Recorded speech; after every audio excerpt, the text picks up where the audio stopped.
Warangal MLA Mallareddy పెద్ద ఎత్తున భూ కబ్జాలకు పాల్పడ్డారని తెలంగాణ జాగృతి అధ్యక్షురాలు కవిత ఆరోపించారు. నిన్న జనంబాట కార్యక్రమంలో భాగంగా ఆమె మేడ్చల్ నియోజకవర్గంలో పర్యటించారు.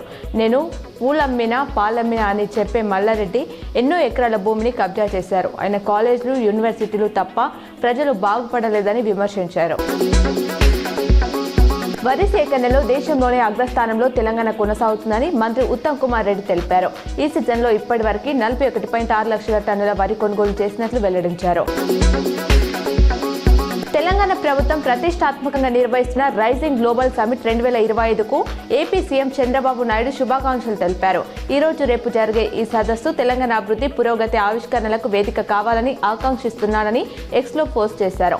కాగా ఈ మధ్యాహ్నం గవర్నర్ జిష్ణుదేవ్ వర్మ ఈ సమిట్ ను ప్రారంభించనున్నారు. హైదరాబాద్ బులియన్ మార్కెట్లో ఇవాళ బంగారం వెండి ధరలు స్వల్పంగా పెరిగాయి.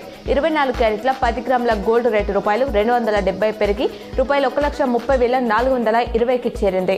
అలాగే 22 క్యారెట్ల 10 గ్రాముల పసిడి ధర ₹250 ఎగబాకి ₹1,19,550 పలుకుతుంది.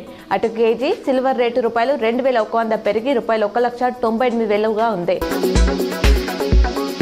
ఎడపల్లి మండలం వడ్డపల్లి గ్రామంలో కాంగ్రెస్ పార్టీ మద్దతుదారుగా సర్పంచ్ అభ్యర్థిగా నిలిచిన కొమెట్టి సత్యం ప్రచారంలో దూసుకుపోతున్నారు.